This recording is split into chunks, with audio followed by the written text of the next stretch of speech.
Halo teman-teman, saya Heta Agus Pramita dan teman saya Jackson Ubulele Dade. Kami dari kelompok 3 akan mencoba membahas bab 9 Data Preparation and Developing Codes dari bukunya Henning, Metode Kualitatif Research. Nah, apa itu developing codes? Developing code itu merupakan salah satu bagian dari analytic cycle, di mana setelah sebelumnya kita melakukan pengumpulan data, baik melalui wawancara, FGD maupun observasi, sekarang saatnya kita mengolah data tersebut. Lalu, apa itu sifat analisis data kualitatif? Menurut Patton 1990, Corbin dan Strauss 2008, analisis data kualitatif ini merupakan suatu sains dan art. Kemudian Chalmers 2006 mengatakan ini sesuatu yang terstruktur tapi fleksibel. Lopan 1971 mendefinisikan analisis data kualitatif ini sebagai sesuatu kekacauan yang diperhitungkan. Sebagai suatu ilmu atau sains, untuk analisa data kualitatif ini membutuhkan ketelitian. Juga ada tahapan-tahapan dan prosedur serta metode yang harus dilalui agar data yang diinterpretasikan itu benar sesuai fakta dan dapat dipertanggungjawabkan. Kemudian, sebagai suatu seni, dalam menganalisa data kualitatif ini dibutuhkan sedikit kreativitas, fleksibilitas, dan melibatkan kekacauan. Karena untuk menginterpretasikan apa yang dimaksud oleh partisipan, si peneliti ini harus masuk dan menyelam ke dalam data. Sehingga peneliti dapat menginterpretasikan dan mengembangkan kisah apa atau fenomena apa yang terjadi di lapangan. Tetapi bukan sesuatu yang bersifat fiktif atau imajiner. Jadi peneliti ini harus dapat bahkan menggambarkan sesuatu yang tidak rasional padahal itu nyata. Nah, menurut Liam Putong dan Ezi 2005, bahwa penelitian kualitatif yang baik itu memungkinkan terjadinya kekacauan. Karena jika masalah dapat didefinisikan dari awal, kemudian masalah sudah sesuai dengan teori, dan makna pun dapat diketahui sebelumnya, maka penelitian kualitatif itu dianggap tidak relevan. Mengapa memilih grounded theory? Henning menganggap grounded theory ini memiliki proses dan prinsip yang luas, sehingga dapat memberikan serangkaian pedoman yang fleksibel untuk proses analisis data tekstual, sehingga lebih cocok untuk memahami perilaku dan mengidentifikasi tindakan manusia. Nah, grounded theory ini sering diasosiasikan dengan paradigma interpretatif. Namun pada kenyataannya, grounded theory ini diciptakan oleh dua orang sosiolog Amerika dari dua dunia yang berbeda. Di mana Barney Glaser itu seorang kuantitatif dari Universitas Columbia, sedangkan Anselmus Strauss itu seorang kualitatif dari Universitas Chicago. Teori ini dikembangkan di pertengahan tahun 1960. Blumer 1969 mengatakan bahwa pendekatan ini memunculkan interaksionisme simbolik, yaitu suatu perspektif teoritis yang mengusulkan bahwa perilaku manusia ini dapat dipahami melalui simbol dan tindakan yang mereka lakukan. Jadi manusia itu memiliki pilihan untuk bertindak atas tindakan mereka sendiri. Nah, hal ini sesuai dengan grounded theory. Kemudian di dalam grounded theory ini, analisis data kualitatif melibatkan interaksi antara induksi dan deduksi. Kemudian tugas analitik ini bersifat induktif dan melingkar selama proses analisis, sehingga dapat memberikan ketelitian analitik dalam menafsirkan data kualitatif dan mengembangkan teori empiris. Yang terakhir, untuk menciptakan pendekatan yang ketat namun ilmiah dan mempertahankan sifat interpretif dari analisis kualitatif. Dapat disimpulkan bahwa grounded theory ini merupakan suatu pendekatan kualitatif yang tercipta dari proses pengumpulan data di lapangan dan menghasilkan konseptual baru, bukan menguji teori yang telah ada. Liam Putong dan Ezi 2005 mengatakan bahwa grounded theory memberikan pendekatan di mana teori dapat dibangun melalui pengamatan yang cermat dari dunia sosial. Berikut prinsip-prinsip dari grounded theory. Yang pertama, analisis data adalah suatu proses melingkar, bukan berurut. Day93, Rubin dan Rubin 2005 mengatakan bahwa aktivitas analitik dapat dilakukan secara bersamaan, tumpang tindih, atau bahkan diulang. Yang kedua, transkrip kata demi kata memainkan peranan penting dalam analisis. Hal ini memungkinkan peneliti untuk memahami persepsi dari partisipan atau perspektif emik. Yang ketiga, pengumpulan data analisis saling terkait. Nah, bahkan beberapa tugas analitik dimulai selama pengumpulan data. Selanjutnya, konsep analitik dibangun secara induktif dari data, bukan dari teori deduktif. Chalmers 2006. Perbandingan konstan digunakan selama analis untuk menentukan dan menyempurnakan konsep. Selanjutnya, penggunaan memo analitik. Memo analitik digunakan untuk memberikan transparansi pada proses penelitian. Yang terakhir, analisis melampaui deskripsi, di mana analisis dapat dikembangkan lebih jauh dari kerangka awal.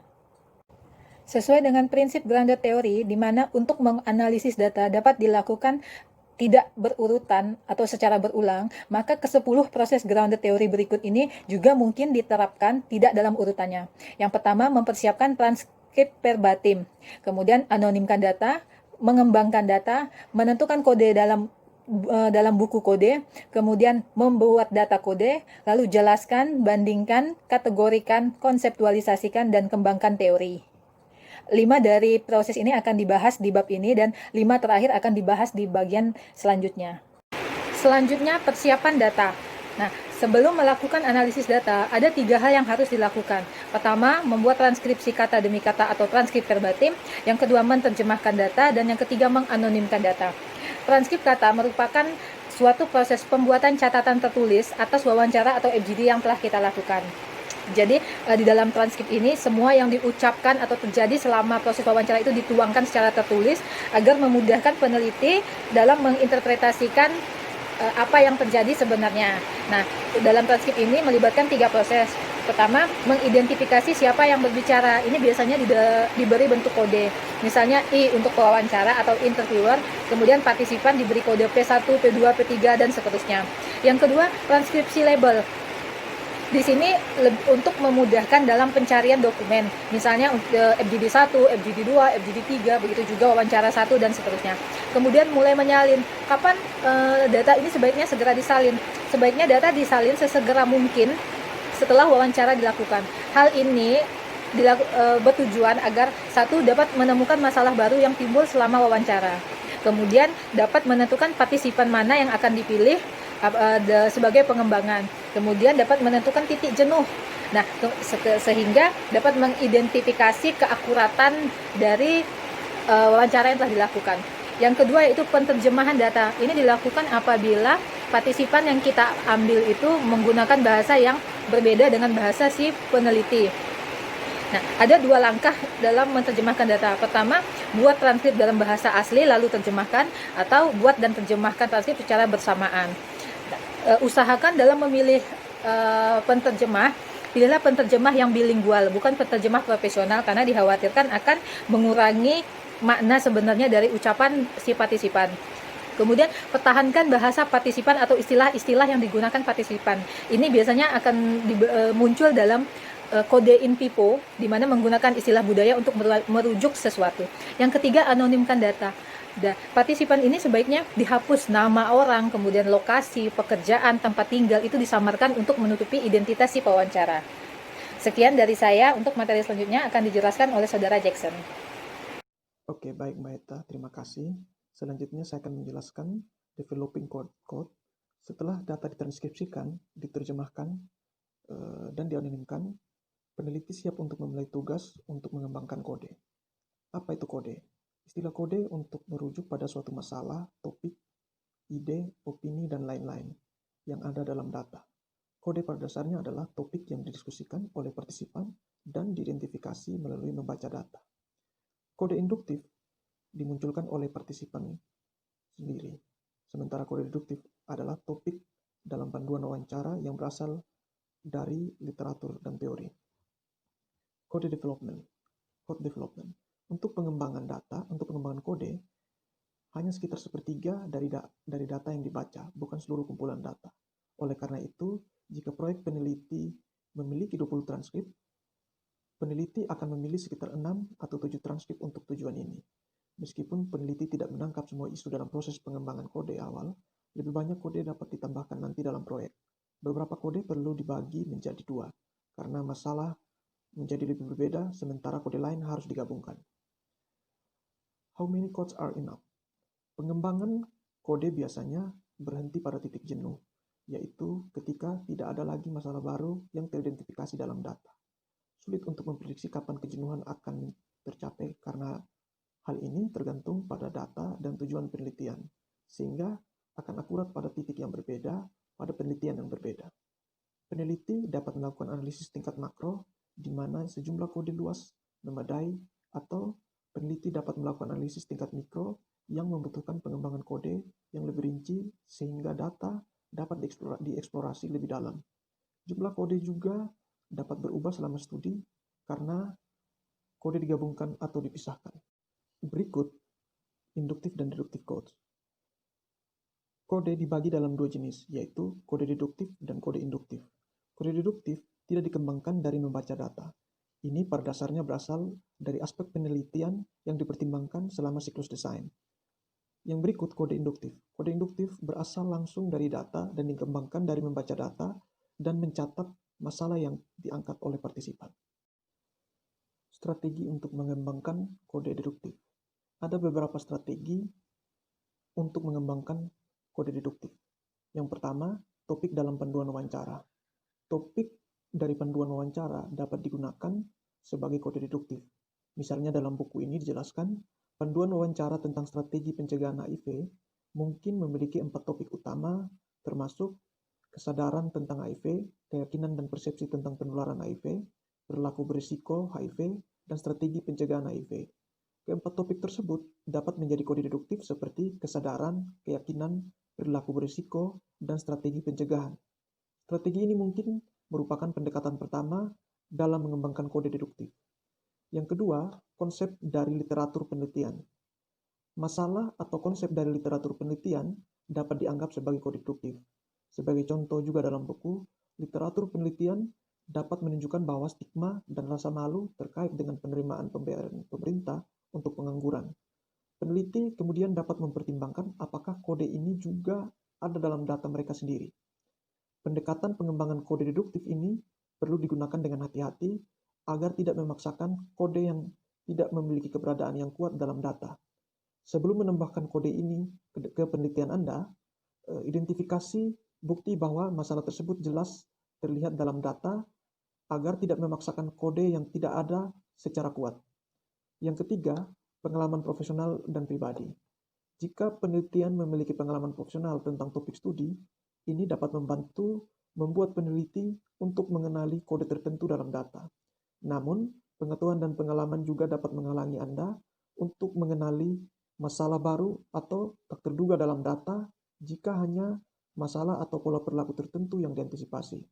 Oleh karena itu, penting untuk selalu memvalidasi kode deduktif untuk memastikan bahwa kode tersebut benar-benar terbukti dalam data dan bahwa Anda tidak memaksakannya pada data. Berikut strategi untuk mengembangkan kode induktif. Ada beberapa strategi untuk mengembangkan kode induktif. Yang pertama, baca untuk keseluruhan konten. Membaca data memberi peneliti gambaran umum yang luas tentang konten, seperti jenis masalah yang dibahas, kedalaman diskusi tentang setiap masalah, dan apakah beberapa masalah diangkat berulang kali. Membaca data ini seringkali mengidentifikasi kode yang lebih eksplisit, di mana masalah tersebut terlihat jelas dalam data. Yang kedua, anotasi data. Menganotasi data saat membaca adalah strategi yang berguna untuk mengembangkan dan menyempurnakan kode.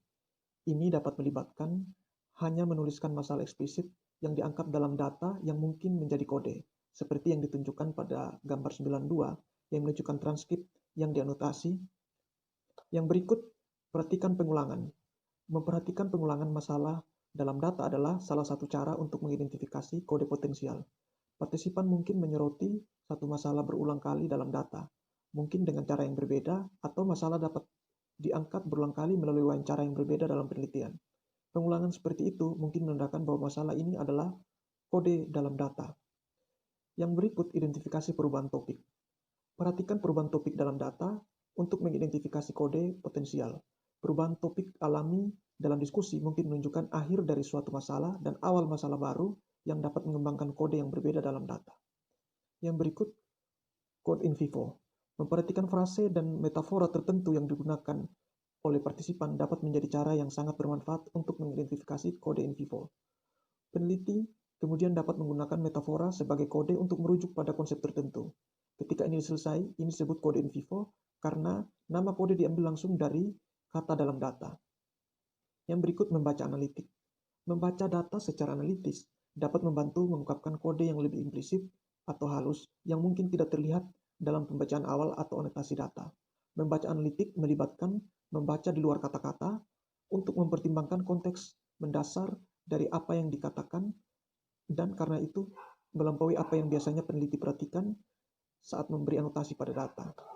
Yang terakhir, Jelajahi konsep yang mendasarinya. Mengidentifikasi konsep atau proses yang mendasari dalam data dapat mengarahkan peneliti untuk mempertimbangkan data pada tingkat yang lebih abstrak dan mengarah pada pengembangan kode konseptual. Ada dua strategi untuk mengembangkan kode konseptual. Yang pertama adalah untuk memperhatikan hubungan antara isu-isu yang dibahas dalam data dan mempertimbangkan sifat dari koneksi ini dan apakah ada konsep menyeluruh yang menghubungkan kelompok-kelompok masalah tertentu bersama-sama. Strategi kedua adalah bekerja ke arah sebaliknya. Peneliti bisa mulai dengan konsep pemberdayaan dari literatur dan kerangka konseptual untuk penelitian dalam siklus desain dan mengidentifikasi apakah data menunjukkan aspek pemberdayaan. Oke, berikut membuat buku kode. Setelah kode dikembangkan, maka perlu diberi nama dan definisi yang ringkas. Kode digunakan sebagai penanda untuk memberi label pada segmen teks tempat masalah tertentu dibahas. Kode dan definisinya disimpan dalam buku kode yang merupakan daftar semua kode yang relevan dengan penelitian. Buku kode sangat penting karena menyediakan referensi pusat untuk semua kode dalam penelitian ini. Mungkin kita bisa melihat dalam contoh di buku yang diberikan pada gambar 9.3. Yang berikut coding data. Yang pertama yaitu proses pengkodean. Proses pengkodean ini melibatkan pembacaan data dengan cermat, mempertimbangkan kode mana yang dibahas di bagian data tersebut, dan kemudian memberi label bagian ini dengan kode yang relevan. Yang kedua, berapa banyak teks ke kode. Beberapa segmen berkode dapat terdiri dari satu baris teks, sementara segmen lain dapat mencakup satu paragraf, halaman atau beberapa halaman teks tergantung sejauh mana diskusi pada kode. Yang ketiga, konsistensi dalam pengkodean data. Penting untuk memeriksa konsistensi antara peneliti dalam pengkodean data.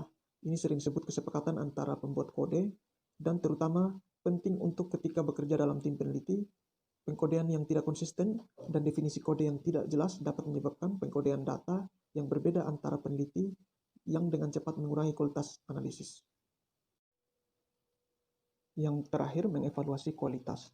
Mengevaluasi kualitas sangat penting untuk memahami bagaimana transkrip wawancara disiapkan, apakah tetap dalam bahasa sehari-hari, telah diperiksa keakuratannya, dan disiapkan secara etis. Untuk mengevaluasi kualitas, ada beberapa pertanyaan yang diusulkan dengan beberapa topik, yaitu pertanyaan tentang appropriate, yang kedua pertanyaan tentang transparan, yang ketiga pertanyaan tentang grounded, yang keempat pertanyaan tentang saturated, yang kelima tentang interpretatif, yang keenam tentang ethical. Demikianlah presentasi dari kami, kurang lebihnya mohon dimaafkan. Untuk lebih jelasnya, lebih lanjutnya kita akan mendiskusikan dalam diskusi di kelas. Sekian dan terima kasih.